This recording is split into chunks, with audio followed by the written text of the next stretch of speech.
New ইয়র্কে বিমানবন্দরে ডিম নিক্ষেপ, কারণ জানালেন জামায়াত নেতা ডাক্তার তাহের। নিউ ইয়র্কের জন এফ কেনেডি বিমানবন্দরে এনসিপি নেতা আক্তার হোসেনকে ডিম নিক্ষেপের ঘটনায় নতুন তথ্য দিলেন বাংলাদেশ জামায়াতে ইসলামীর নায়েবে আমির ডাক্তার সৈয়দ আব্দুল্লাহ মোহাম্মদ তাহের। তিনি অভিযোগ করেন, এই ঘটনায় বাংলাদেশ মিশনের বড় ধরনের ত্রুটি ছিল।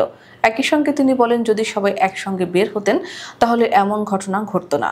সম্প্রতি যুক্তরাষ্ট্রের নিউ ইয়র্ক থেকে প্রকাশিত একটি বাংলা সংবাদপত্রকে দেওয়া সাক্ষাৎকারে তিনি ঘটনার বিস্তারিত বর্ণনা করেন।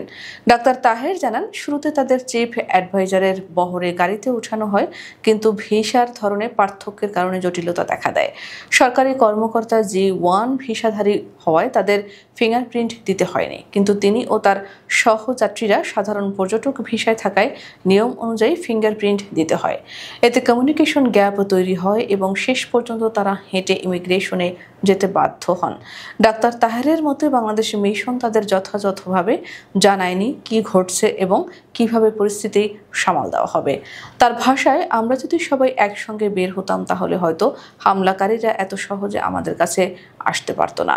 প্রবাসী আওয়ামী লীগ কর্মীদের পক্ষ থেকে আক্তার হোসেনকে লক্ষ্য করে ডিম ছোড়ার সময় তাসনিম জারা এবং বিএনপি মহাসচিব মির্জা ফখরুল ইসলাম আলমগীরও পাশে ছিলেন, অথচ ডাক্তার তাহের তখন কিছুটা দূরে অবস্থান করছিলেন। এ বিষয়ে তাকে প্রশ্ন করা হলে তিনি বলেন, আওয়ামী লীগের এমন আচরণ নতুন নয়, তারা আগেও একই ধরনের হামলা চালিয়েছে। তবে ঘটনাটি ঘটার সময় বাইরে কি হচ্ছে তা নিয়ে তিনি বুঝতে পারেননি। তিনি ব্যাখ্যা দেন, বিমানবন্দরে বের হওয়ার সময় তিনি সঙ্গীতের সঙ্গে ছিলেন, তবে কিছুটা দূরত্ব বজায় রেখেছিলেন, কারণ তার সমর্থকেরা তাহের ভাই জিন্দাবাদ বলে স্লোগান দিচ্ছিল। কিন্তু বিএনপি মহাসচিবের নামে স্লোগান না দেওয়ায় তিনি অস্বস্তি বোধ করেন। ডাক্তার তাহের জানান, তিনি নিজেই ছেলেদের বলেছেন ফখরুলের নামেও স্লোগান দিতে, কিন্তু উত্তেজিত কর্মীরা তা শোনেনি। এতে ফখরুল সাহেব বিব্রত হতে পারেন ভেবে তিনি খানিকটা সরে যান।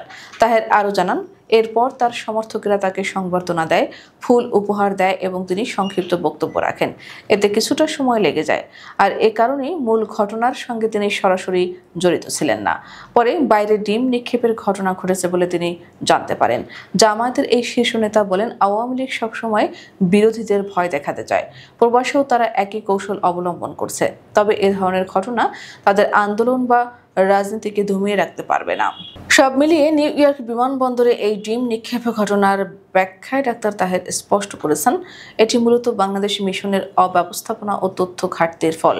একই সঙ্গে তিনি ইঙ্গিত দিয়েছেন, আওয়ামী লীগ প্রবাসে রাজনৈতিক উত্তেজনা ছড়াতে চাইছে।